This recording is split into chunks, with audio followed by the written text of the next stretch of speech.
Bismillahirrahmanirrahim. Assalamualaikum warahmatullahi wabarakatuh. Inna hamdalillah nahmaduhu wa nasta'inuhu wa nastaghfiruh wa na'udzu billahi min syururi anfusina wa min sayyiati a'malina. May yahdihillahu fala mudhillalah wa may yudlil fala hadiyalah. Asyhadu an la ilaha illallah wahdahu la syarikalah wa asyhadu anna Muhammadan abduhu wa rasuluh alladzi la nabiyya ba'dah. Amma ba'du. Kaifa halukum? Semoga semuanya dalam keadaan baik, dalam keadaan sehat, dan selalu dalam lindungan Allah Subhanahu wa Ta'ala. Salawat serta salam tak lupa kita curahkan kepada junjungan besar Nabi besar kita, Nabi Muhammad SAW, kepada sahabatnya, kepada keluarganya, kepada pengikutnya hingga akhir zaman. Teman-teman, insya Allah pada hari ini kita akan mempelajari sejarah kebudayaan Islam tentang hijrah ke negeri Habasyah. Nah, minggu sebelumnya kita sudah mempelajari tentang perjalanan Nabi Muhammad SAW bersama Zaid bin Harithah ke kota Taif, yang mana di kota tersebut dakwah Islam ditolak. Rasulullah SAW dan juga Zaid mendapatkan cacian, makian, serta siksaan dari penduduk dan pemimpin di kota Taif. Nah, hari ini kita akan membahas tentang hijrah Nabi Muhammad SAW, sahabat-sahabat Nabi ke kota Habasyah, ya, sahabat Nabi ya. Di sini Nabi Muhammad tidak ikut untuk hijrah ke Habasyah. Penindasan orang-orang musyrikin di Mekah ini semakin menjadi ya ketika itu. Jadi Rasulullah memutuskan untuk berhijrah. Coba sebelumnya silakan dibuka halaman 38. Silakan dibuka halaman 38 di buku Sejarah Kebudayaan Islam. Oke, sudah dibuka halaman 38. Nah, penindasan orang-orang Mekah, orang-orang kafir Quraisy di kota Mekah itu semakin hari semakin menjadi, ya. Tidak hanya menyiksa, mereka bahkan melakukan pengusiran dan pembunuhan, ya. Tidak hanya menyiksa jadinya. Mereka melakukan pengusiran dan pembunuhan.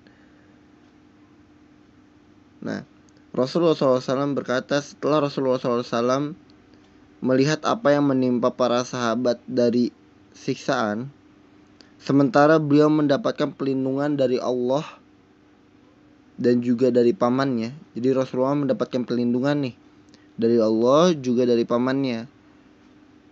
Jadi Rasulullah tidak diusik.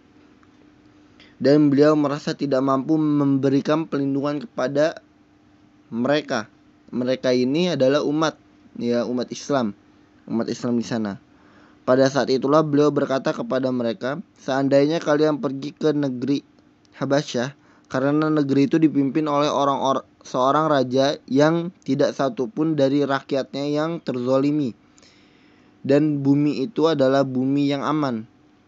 Tinggallah kalian di sana hingga Allah memberikan jalan keluar pada kalian dari apa yang menimpa kalian.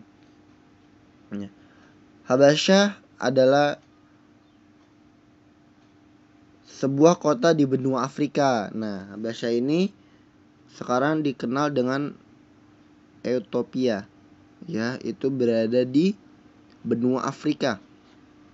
Benua Afrika itu daratannya hampir sama ya seperti daratan Timur Tengah. Timur Tengah itu Arab Saudi, seperti itu tuh masih berada di benua Asia.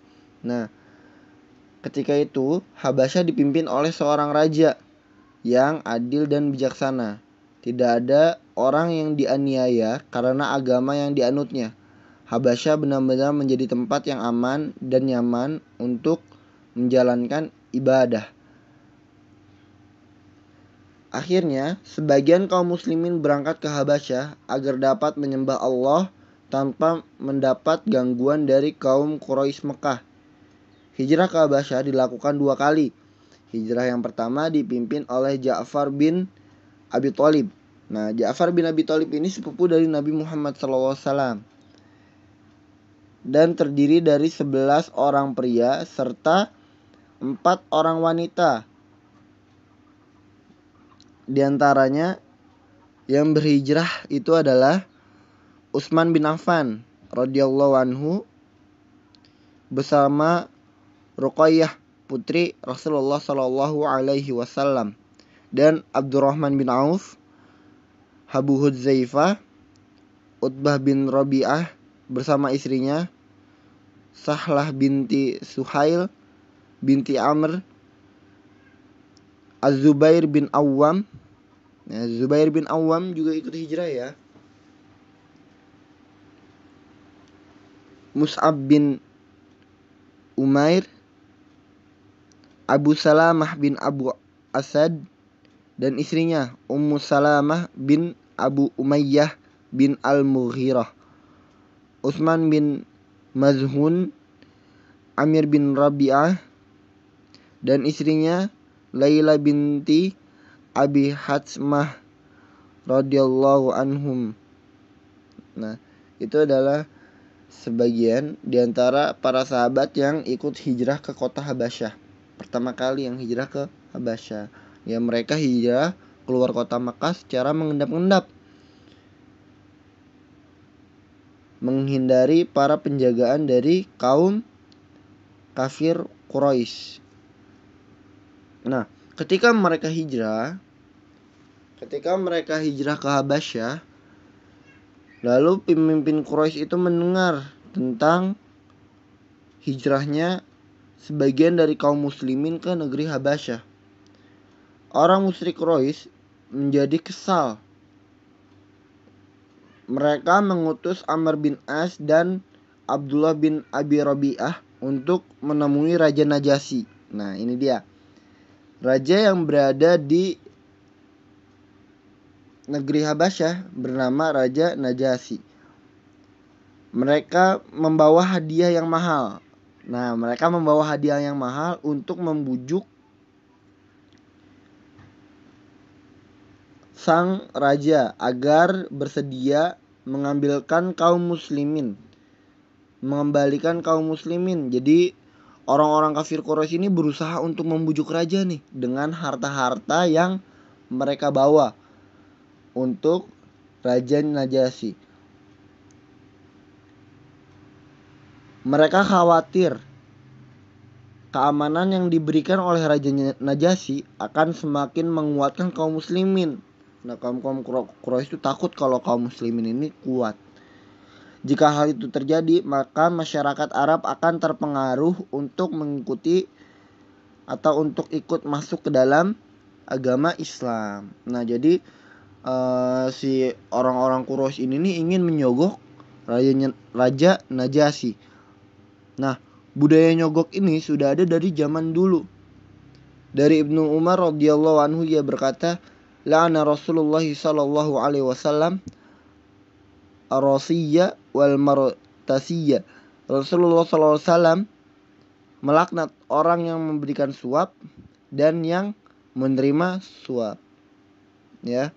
Jadi emang budaya dari suap menyuap ini sudah ada dari zaman dulu. Ya, jadi korupsi itu atau istilahnya kecurangan itu sudah ada dari zaman dahulu. Nah, setibanya di negeri Habasyah, mereka pun disambut dan diterima oleh Raja Najasyi. Dalam suatu majelis kerajaan penuh keagungan, tidak seperti tamu-tamu lainnya. Kaum muslimin memasuki majelis kerajaan tanpa mengikuti kebiasaan rakyat setempat, menunduk dan bersujud di hadapan raja yang beragama Kristen. Melihat kesempatan ini, pihak kafir nih, orang-orang kafir Quraisy yang mengikuti kaum muslimin ini, yang juga hadir berusaha menjatuhkan posisi kaum muslimin di hadapan Raja Najasyi. Namun justru juru bicara kaum muslimin yang juga merupakan sepupu dari Rasulullah SAW, yaitu Ja'far bin Abi Thalib, tampil menjelaskan, agama kami tidak membenarkan bersujud di hadapan selain Allah Subhanahu wa taala. Jawab Ja'far.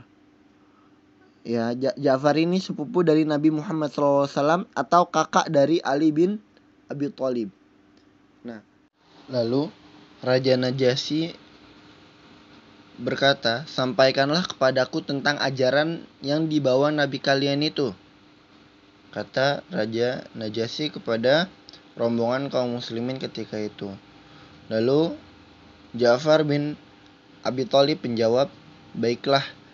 Ia pun membacakan firman Allah yang terdapat pada surah Maryam ayat 29 sampai ayat 33. A'udzu billahi minasy syaithanir rajim.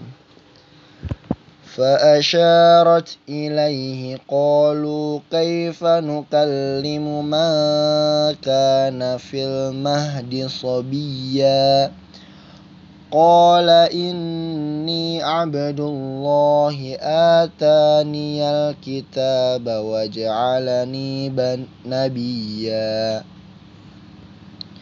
وجعلني مباركا أينما كنت وأوصاني بالصلاة والزكاة ما دمت حيا